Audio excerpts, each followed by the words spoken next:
You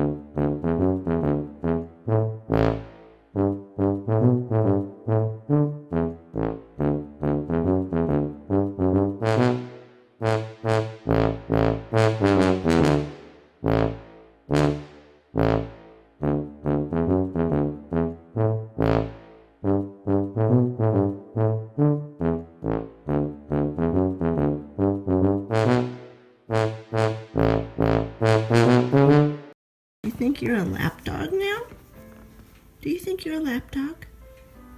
What are you doing? Say hi, friends. You're so cute. You're so cute. Watching Liliana from Vanilla and Canella. And this little guy, he keeps getting up on the table. Not physically, but putting his paws up on the table. Wanting things. But yeah, he's becoming more of a lap dog. But he doesn't relax. He just gets on my lap and licks my face and just is crazy. And then Sally's over there. Hi, guys.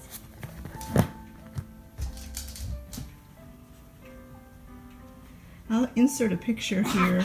Oh, Sally's so mean.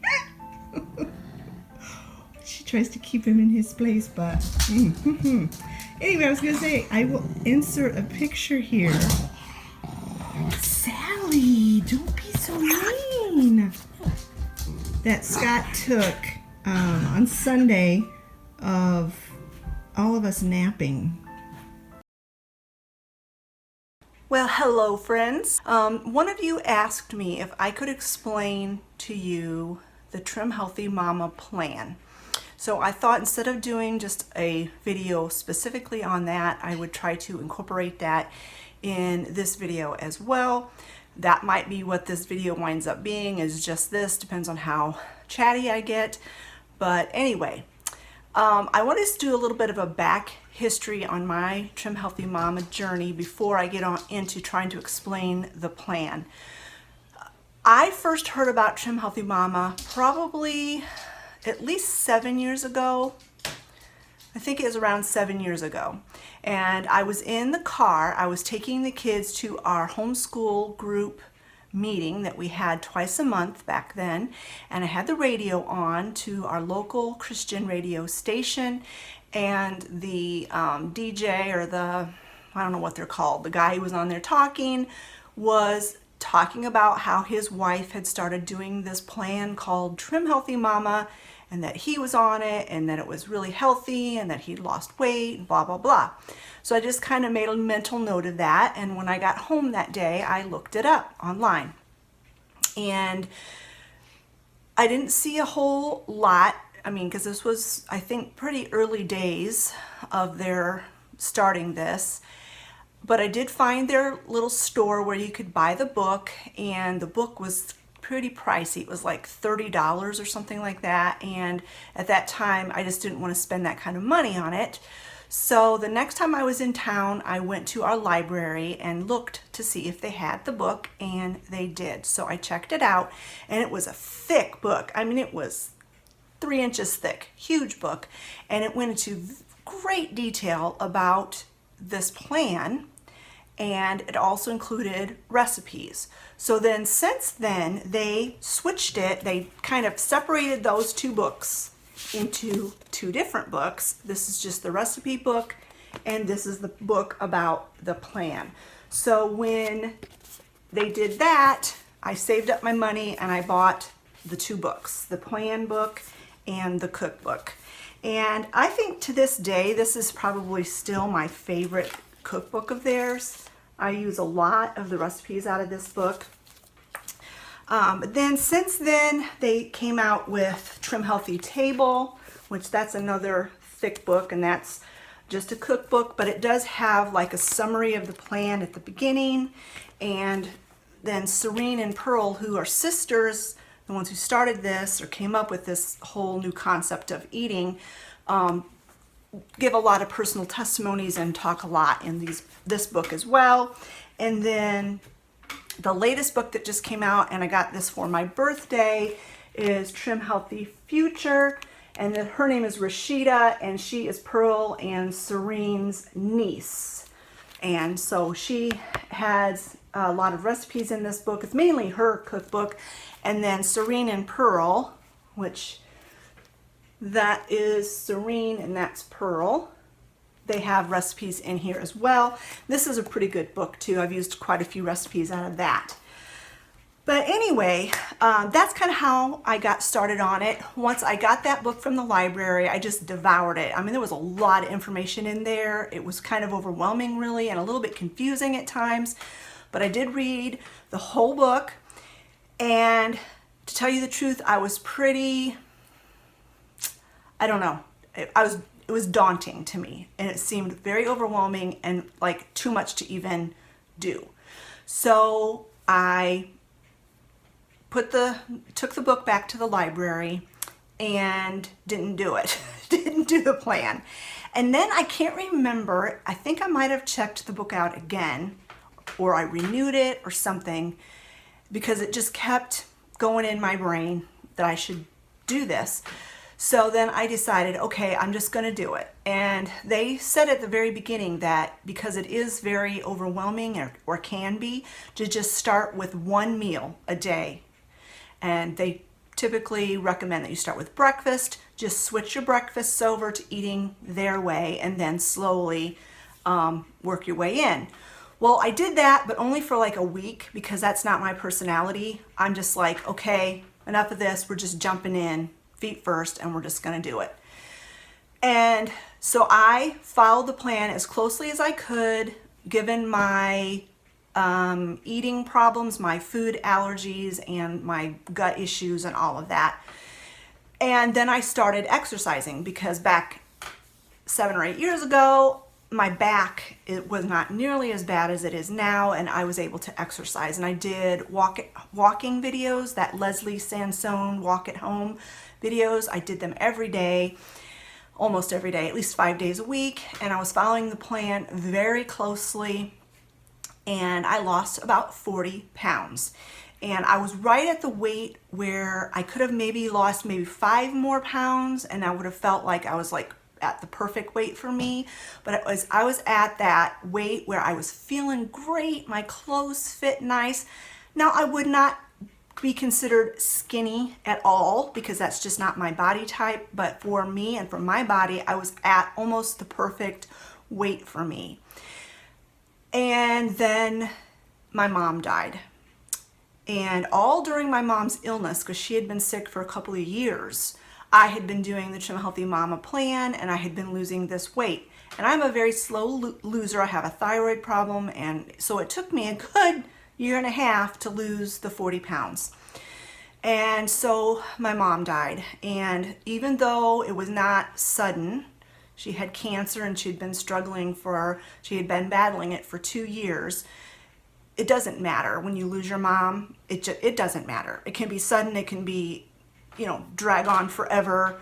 It doesn't matter. At least for most people. When you lose your mom, you lose your mom. And I took my mom's death very hard, and I went into a major depression. Now, the first year after my mom died, I was still homeschooling my kids. They had not graduated yet. And so I had homeschool group and schooling my kids and doing driver's training and all of the things you do with children that are about to graduate from high school. I was doing all those things. And so I didn't really grieve my mom at that point. Then, once they graduated from high school, because Travis and Olivia graduated the same year. That's a totally different story. But anyway, they graduated the same year. My mom had died. My kids were done with school. So basically, I lost my job, because that had been my job since they were preschool, was schooling my kids. I lost my friends, because I no longer went to homeschool group, and that's where all my friends were, my peers. So I felt like I lost everything. And so then I went into a super depressed state. Now, I continued to do YouTube videos. I don't know how. I honestly don't even remember the videos I did during those 2 years after my mom died. But I continued to do videos, but that was about the only thing that I did that I even had any desire to do. And I stopped the Trim Healthy Mama eating plan. I stopped exercising. Well, I ended up hurting my knee at that same time. So then I hurt my knee, so I couldn't exercise. And I gained almost all of that weight back, probably all but maybe 10 pounds of it.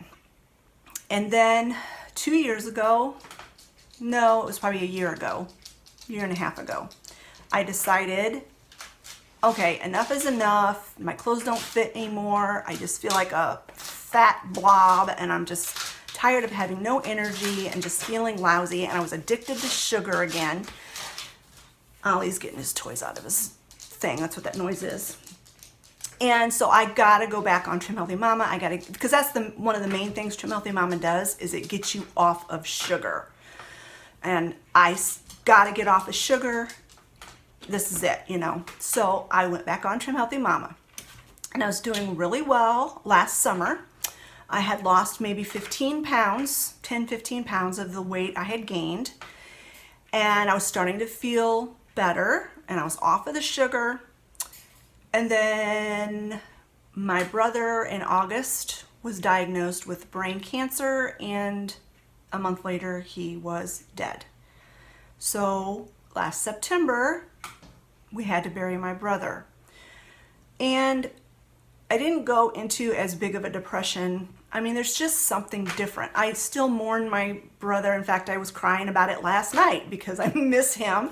But it's just different when you lose your mom, at least for a daughter. And as much as I loved my brother, it wasn't the same as losing my mom. And so my depression or whatever didn't last as long. Not that I don't love him and don't miss him. I think you know what I mean. But from September until, let's see, this is April. I think I started back in February trying to get back on to Trim Healthy Mama. So from September to February, I didn't do Trim Healthy Mama at all. It was through the holidays, all those cookies and sugar and yuck. Ate it all, gained it back every ounce that I had lost prior to that. And so now I'm starting back over again. I honestly don't know if I've lost anything since February, March when I first started. I feel like maybe my clothes are looser, but I don't know for sure. I just kind of feel a little bit better within myself. But I have an issue with the scale. I just can't get on the scale. I obsess about it. I get depressed if the numbers don't move. And you know, with women, our body weights fluctuate by a few pounds sometimes from one week to the next. And so I just can't do the scale because I get too obsessed about it. So I just go by how my clothes fit and how I'm feeling. And so I think I've lost a little in my face. I'm not really sure, but I am getting off of sugar. I am probably 90% off of sugar. So that is a really big deal for me. And it's hard. It's really hard when you're addicted to something. And I don't want to use that word too lightly, or, you know, because some people have serious addictions, but sugar can be very addicting. And I feel like I was close to being addicted to it. So anyway, enough about my backstory. In a nutshell, I'm going to just explain this as quickly and easily as I can because I'm not an expert, and I really recommend that if you want to learn more about it, to go to your library and to check out the book and read it. And they probably have it separated at the library as well, or you may find that giant fat book from years ago at the library. I don't know. Trim Healthy Mama is not a diet per se. It is an eating plan, and you're not supposed to ever actually go off of it. It's supposed to be something that you can maintain for your entire life. And the main goal of Trim Healthy Mama is to regulate your blood sugar, to get you off of sugar and refined starches like white flour, white rice, junk food, all the chemical-laden stuff. That's the main goal, regulate your blood sugar.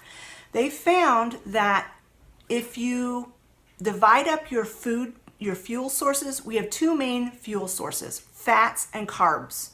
If you eat fats and carbs in the same meal, your body will automatically eat the carbs first because it's easy. It can digest and use those carbs up really quickly, and then they're full, let's say. Your cells are full, and so all the fat that you ate turns to fat, goes to your fat stores.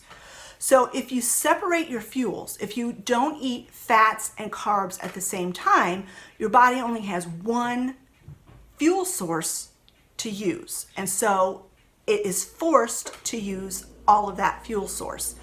So if you eat a fatty meal, they call it an S, which stands for satisfying.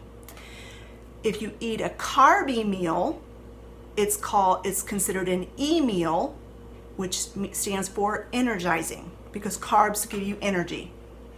Fats are very satiating and make you feel satisfied.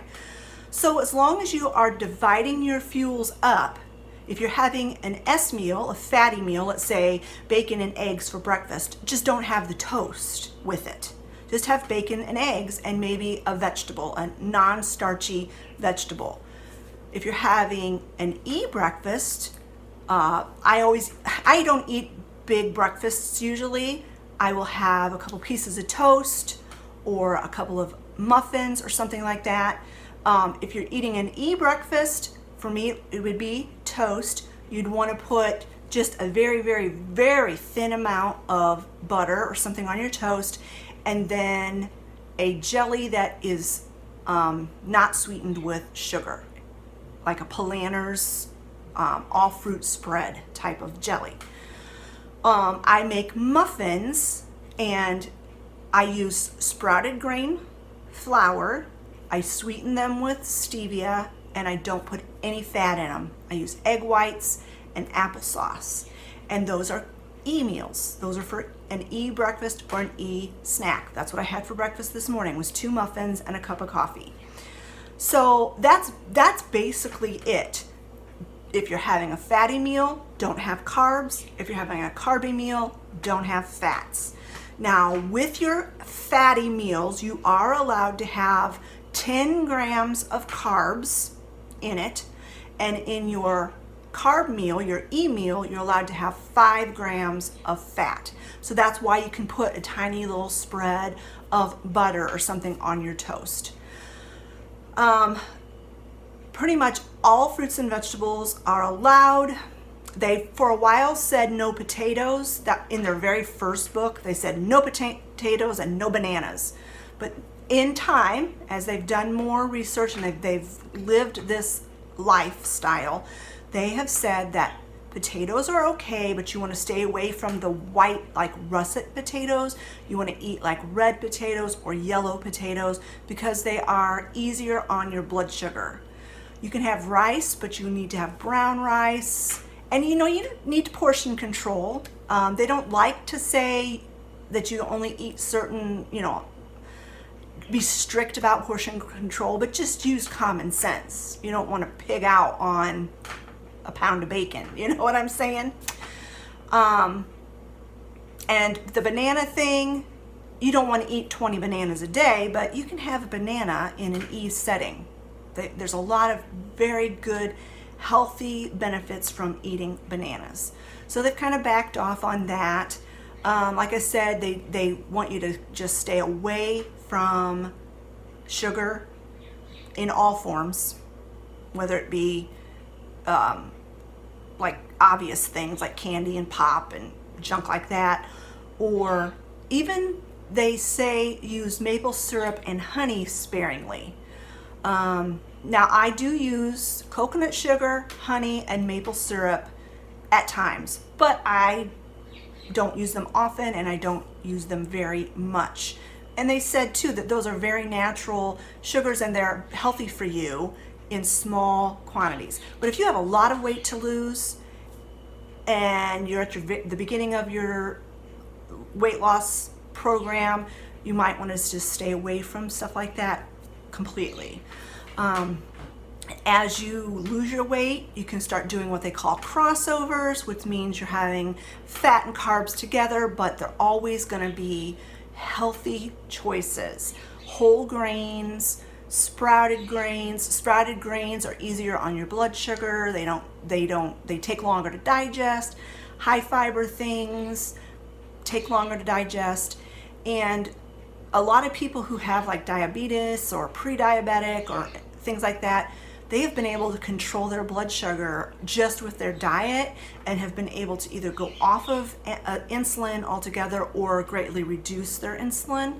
I'm very thankful I don't have that problem. But yeah. So then the next key thing with Trim Healthy Mama that's different than a lot of other eating plans is that once you get your fuel figured out, everything is anchored on protein. So you choose your protein, you decide if it's going to be an S meal or an E meal. If you're using a fatty kind of meat, like bacon, then it's going to be an S meal. And with E meals, you want leaner meats like chicken breast or things like that, lean meats. Once you get that figured out, then you space your meals 2.5, 3 hours apart, typically a 3-hour window. So let's say you have an E breakfast at 9 o'clock. At noon, which is 3 hours later, you can have an S meal. If you eat sooner than 2.5 hours, if you get hungry, like you had an E breakfast, 2 hours later you're super hungry, you want to make sure you eat an E snack. You want to stay within that same fuel that you had. But within 2.5, 3 hours, your body has metabolized and used up that energy, so you can switch to an S meal or an S snack.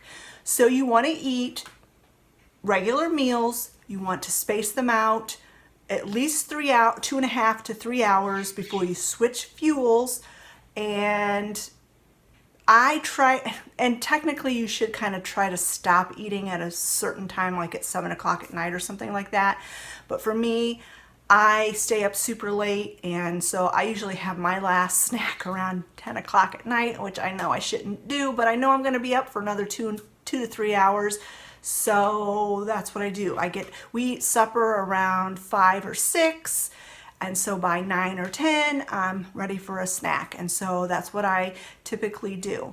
But that was the other thing, keeping your fuel sources separated and eating 2.5 to 3 hours apart. That's the basic rules you might want to say to the Trim Healthy Mama eating plan. I think that's the program in a nutshell. I've been going on here like 20 minutes already talking, so I think I'm going to go ahead and stop talking about Trim Healthy Mama. But I hope that answered your question. Esther was the one who asked me that, and I hope I answered that question for you. Like I said, if you're interested at all in this program and finding out more about it and more of like the science behind it, go to your library and check out the book. I think that's going to be most of my video today. I'm going to end it here. We have to take the vets to the dog, the dogs to the vet. So I'm going to say goodbye for now. I am planning to vlog tomorrow, and you will see that video on Friday. So until then, friends, bye-bye.